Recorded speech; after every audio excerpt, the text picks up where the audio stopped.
Hey guys, it's cyoubx, and today I have the sequel to one of my other videos called Why You're Not Sub-20. This one is Why You're Not Sub-15. It's going to be the same similar format as the last video, and hopefully you guys find this insightful.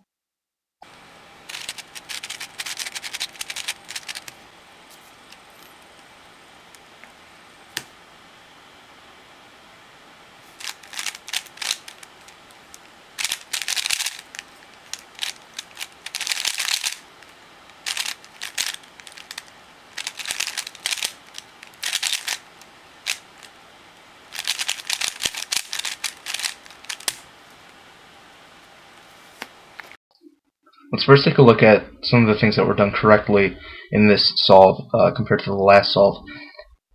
Even though the solve wasn't sub-15, you'll notice that it's far below 20 seconds, and a lot of that has to do with huge improvements from the last video that I made.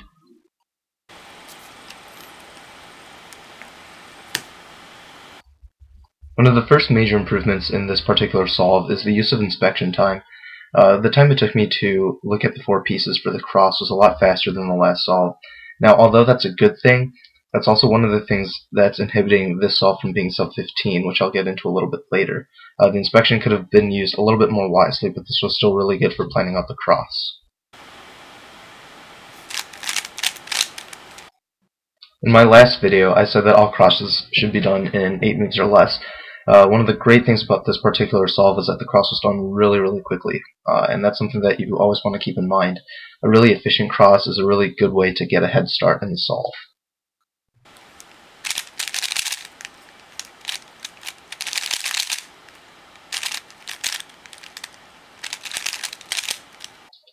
There was nothing advanced I did here for the F12 pairs, but I would say as a whole, the F12 here was actually pretty strong.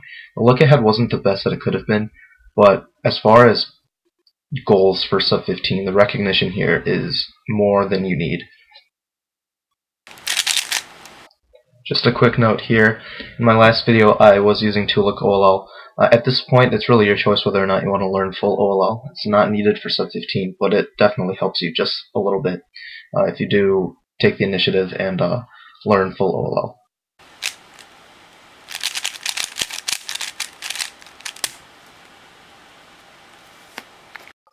Now that we've taken a look at some of the really good improvements that we've made since the last video, it's time to look at some of the things that weren't that good. There were a lot of things here that weren't really that great, and had these things been improved upon, sub-15 would have been really easy for this particular scramble. Now this isn't a comprehensive list of everything that could possibly go wrong in solve, but this is a really good place to start. So I touched upon this a little bit earlier.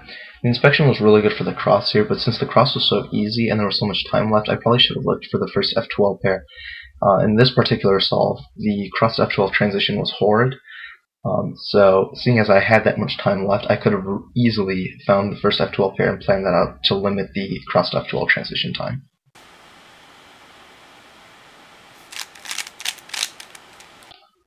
So this next tip is really important, probably the most important in this entire video, and that has to do with the cross F12 transition.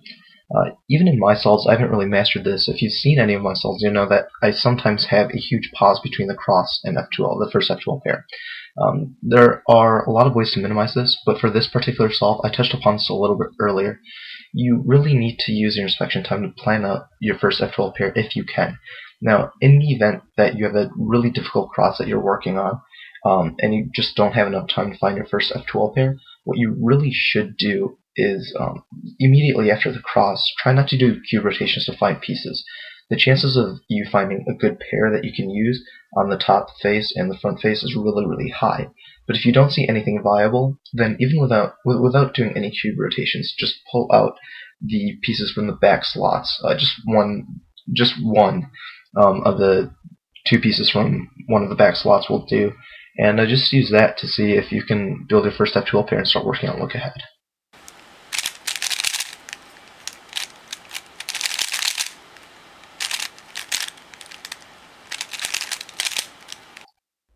I did mention in the good part of this video that the F12 here was really strong, and it is strong, but To make it even better, I probably could have shaved off 1 or 2 seconds off of the F12 just by turning more slowly and pausing less.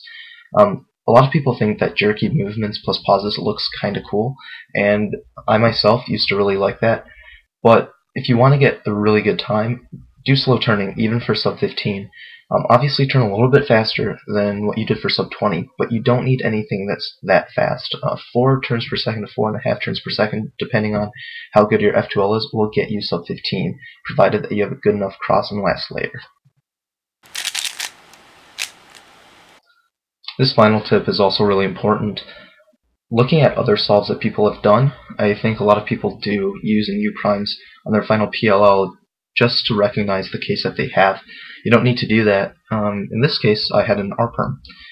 What you do is you look for blocks on headlights. So I see a pair of headlights, and one of the headlights is connected to a 1x1x2 block. So that's very characteristic of an R perm.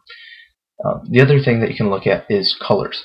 So for instance, if I see a 1x1x2 block, or sorry, 1x2x2 block, which basically looks like a square, that's characteristic of both an A perm and a V perm. To tell them apart, you look for opposite colors. On an A perm, the corners adjacent to that block are going to be the same color. On a V perm, they're going to be opposite colors. And so that's a really easy way to identify which PLL case you have without even doing a single cube rotation and or AUF.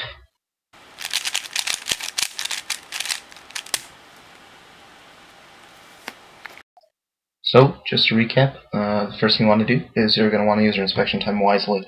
At this point, you're probably pretty good at finding your cross pieces, so you have some extra time left over. Try to find your first F12 pair, if you can. If not, never use a cube rotation to find pieces you need for your first F12 pair. If you have to, just pull out some back slots and see if you can find pieces from there. As you're doing your F12, look ahead is still better than recognition. You're going to need both for sub-15, but don't rely only on fast recognition for good times. You're going to need to look ahead in the long run anyway, so you may as well just work on it now. As far as turning goes, slow turning is still better than fast turning. Obviously, fast turning with no pauses is your best bet, but that's really difficult to do. So try slow turning with no pauses, and I guarantee you'll do better with that than you will with fast turning and with pauses. The last final step for you to maybe get sub-15 is to learn your OLLs and PLLs from all angles. Look for your headlights, blocks, and colors, and try not to do cube rotations or AUFs to find the things that you need. None of these things alone will probably get you sub-15 times, but all of these things together make the difference between a 14-second solve and a 16-second solve. Now, obviously, you may not have all of these things to improve upon, but if you do, then I highly suggest you follow all of these tips, because that really will make a difference in your times. I didn't just make these things up. I actually watched other people's videos, and I noticed that a lot of people were doing the same things that I covered in this video. So hopefully this video helped you, and if you guys would, check out my Facebook, and if not, please check out my blog. Please rate, comment, and subscribe, and until next time, toodles.